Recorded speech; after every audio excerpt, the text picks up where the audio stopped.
Meron akong dumating na parcel. Oh, wait lang. Maghihilamos lang ako. Dahil napaka-oily ng mukha ko. Super oily ng face ko. Hilamos muna ang person. And then, i-show ko sa inyo yung nabili ko sa TikTok.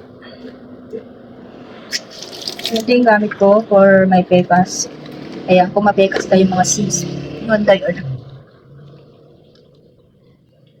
Dahil oily ako kahit tanghali. Nagihilamos ako. Kasi nga, mamantika na siya. Sayang yung pilay. Pag-video muna tayo habang walang bumibili. Guess what? Kung ano yun? Maglalagay lang tayo ng sunscreen. Mga may pekas, maraming pekas, nahihirapan tanggal ng pekas, mag-sunscreen kayo. Ito, nagawa ko na siya ng vlog, pero hindi ko pa siya na-edit.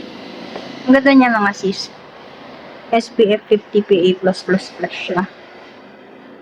So, yung konti lang nilagay ko kasi, balagkit siya. So, ganyan. Pupulbo ako ng ganito, kasi nga, pang oil ito. Sassy, so nagawa ko na ito ng videos. Super oily control siya. So, perfect ito talaga sa mga oily skin. Kasi, hiyan ko talaga magpulbo. Saka, piling ko pag hindi ako nagpulbo, super lagkit ng face ko. Well, try nyo ito mga sister. Ayan, kung maganda. Maliit lang siya. Pwede siya. Sino dyan ang mahilig mag-kilay o kilay slime? Ang name nito ay NZYZ. Tapos, ang shades ko dito is 04. Ayan. Ang ganda. Feeling ko kasi medyo manipis na siya ng mga mami ko. Tapos, dahil oily skin nga ako, pag naglagay ako ng, ng mga pangkilay dito, parang natatanggal siya. Kasi nga, pati kilay ko talaga, as in, mamantika siya, ma-oily siya. Alam mo yung face ko, hindi siya na siya patiso hindi siya patiso na oily. Talagang buong face ko, napaka-oily, napaka-mantika. Pagdating na tanghali, mga sis. And then, napansin ko na, pag oily ako, dito sa kilay ko napapansin, natatanggal ang pangit ng kilay ko. Nakikita talaga yung product. Ito, dahil ito daw ay waterproof siya, kahit hilamusan mo siya, basain mo siya, nandun pa rin yung itong product na to, yung pangkilay na to. So, hindi siya nabubura. And, sakto din to sa mga oily skin katulad ko. So, ayan, try natin. Pupulitan mo muna siya dito sa baba. And, pag pupulitan mga sisay, magaan lang daw siya. Tapos, hindi ko makita,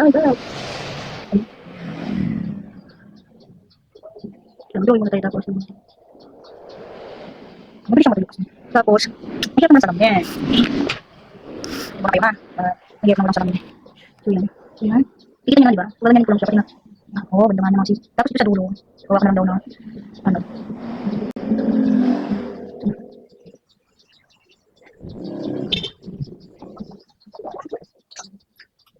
Okay naman siya so far. And nagustuhan ko dito sa kanyang pang napakanipis niya lang.